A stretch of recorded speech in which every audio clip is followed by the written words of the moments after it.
আশা করি আপনারা সকলে খুবই ভালো আছেন আর আমি তো খুবই ভালো আছি। এখন বাজে সকাল 9:30। এখন থেকে ভিডিওটা আমি স্টার্ট করছি। আর আপনারা নিশ্চয়ই ভাবছেন আমি কোথায় যাচ্ছি। আজকে কলেজে একটু দরকার ছিল, একদমই যেতে ইচ্ছা করছিল না। আর সকাল থেকে বৃষ্টি হচ্ছে, আর আমার পাশে এই যে আমার মা সেই ছোট্ট থেকে গাড়িতে তুলতে আসে। এখন বড় হয়ে গেছি তো কি হয়েছে, সন্তানরা তো মায়ের কাছে সবসময়ই ছোটই থাকে। আর এই যে গাড়ির তো কোনো পাত্তাই নেই, তাই অপেক্ষা করছিলাম। গাড়িতে এত ভিড় ছিল যে আমি আর ভিডিওটা কন্টিনিউ করতে পারিনি। আমি বাগনানে চলে এসেছিলাম, আমার একটা খাতা স্পাইরাল করার ছিল, সেটা হয়ে গেছে। আর তারপর এই যে আরও একটা গাড়িতে বসে পড়লাম। আর এখান থেকে আমার কলেজ যেতে 30 মিনিটের মতো লাগবে। তো চলো যাওয়া যাক তাহলে।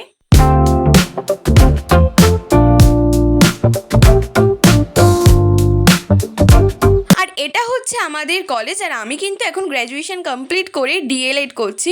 কোথা থেকে এই কলেজে একটা বছর কেটে গেছে বুঝতেই পারিনি। আর হাতে আসার একটা বছর কোথায় যে সময়টা কেটে যায় কোনো রকমভাবে বোঝাই যায় না। আর আমি ছিলাম 2024 থেকে 26-এর ব্যাচ। আর তো এই যে কলেজে চলে এসেছিলাম, তো চলো ভেতরে যাওয়া যাক। আর এই যে তারপর আমাদের কাজ মিটে গেছিলো, তাই আমি আর আমার সখা বেরিয়ে পড়লাম বাড়ির উদ্দেশ্যে।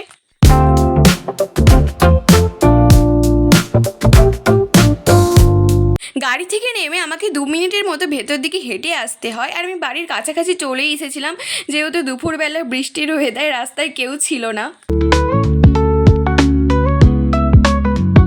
এখন বাজে 1:30। আর এই যে বাড়ি এসে ফ্রেশ হয়ে গেছি। ফ্রেশটা হতে যেন একটু স্বস্তি পেলাম। একেই তো বৃষ্টির ওয়েদার, আর বৃষ্টি হলে ভালোভাবে গাড়ি পাওয়া যায় না, এই একটা সমস্যা। গাড়ির জন্য অনেকক্ষণ ওয়েট করতে হয়। তো চলো এবার খিদে পেয়েছিল, খেয়ে নিই। আর তারপর খেতে বসে দেখি না মা আজকে বিরিয়ানি রান্না করেছে। মা আজকে একটু সারপ্রাইজই দিল বলতে গেলে, কারণ আমি জানতাম না যে আজকে বিরিয়ানি রান্না হচ্ছে বলে বাড়িতে। মা এসে হঠাৎ করে বললো যে তোর প্রিয় খাবার রান্না করেছে। আর বিরিয়ানি কার না খেতে ভালো লাগে বলো। তাই যা দেরি না করে তাড়াতাড়ি খেয়ে নিচ্ছিলাম। আর ঘুম থেকে উঠে মাই ড্রাগন ফলগুলো কেটে দিল, আর যেটা খেতে আমার একদমই ভালো লাগছিল না, কেমন একটা যেন খেতে লাগছিল। তাই আমি পুরোটা খাইনি, আমি আমার একটুখানি খেয়ে মায়ের হাতেই ধরিয়ে দিয়েছিলাম বাকিটা।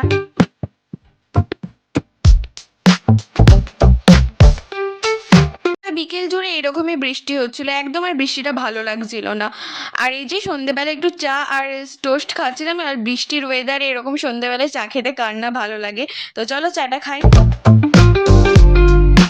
রাত্রে ডিনারে আজকে মা কিছু করেনি, সকালে যে বিরিয়ানিটা সেইটাই আমি আর মা মিলে খেয়েছিলাম। তো চলো তাহলে খেয়ে নিই।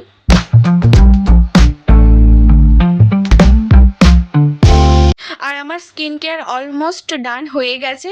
আর কয়েকদিন স্কিন কেয়ার না করে আমার স্কিনের অবস্থা খুবই খারাপ। আর কাল থেকে আমি তাই ঠিক করেছি স্কিন কেয়ার ভালোভাবে করব। আর একটু ঠান্ডাও লেগে গেছিলো আজকে বৃষ্টির জল পড়ে। আর তারপর আমার এত জল তেষ্টা পাচ্ছিলো। আর এমনি তো বিরিয়ানি খেলে আমাকে প্রচুর জল খেতে লাগে। তো আমি ওই 1 বোতল জল খেয়ে আমার হয়নি, তারপরে আমাকে আরও জল খেতে হয়েছিল। জানি না কেন এত জল তেষ্টা পাচ্ছিলো, মানে ভেতর থেকে খালি জলটা আজকে টানছিল। তো এমনি তো জল খাওয়া ভালো, প্রতিদিনই আমাদের 3 থেকে 4 লিটার জল খেতে হয়, সেটা আমাদের স্কিনের জন্য খুবই উপকারী। আর যেহেতু কালকে হেয়ার ওয়াশ করব, তো আজকে আমার হেয়ার অয়েলিং ডে ছিল। তো তাই আমি অয়েলটা নিয়ে বসে পড়েছি। আর এই অয়েলটা প্রায় আমি 4 বছর হলো, মানে আমার গ্র্যাজুয়েশনের ফার্স্ট ইয়ার থেকে ইউজ করছি। এটা আমার পার্সোনালি খুবই ভালো লাগে।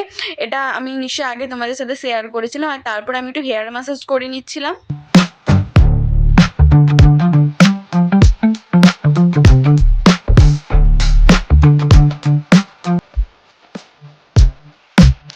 আমার হেয়ার অয়েলিং কমপ্লিট হয়ে গেছিলো। কদিন এত পরিমাণে চুল উঠেছে, আজকে হেয়ার অয়েলিং করার পর এইটুকুনি চুল দেখে আমি খুবই খুশি হয়েছিলাম, ভালো লাগছিলো।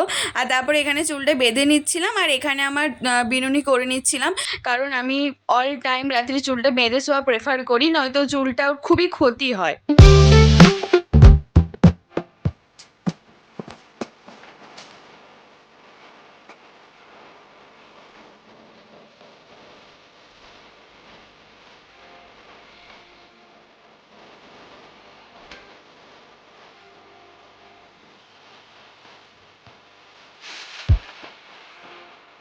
আর এখানে আমার তারপর সব কিছু কমপ্লিট হয়ে গেছিলো। তো এবার আমার ঘুমাতে যাওয়ার পালা। আর আমার ভিডিওটা যদি ভালো লাগে লাইক কমেন্ট সাবস্ক্রাইব করে দিও, অবশ্যই পাশে থেকো। বাই।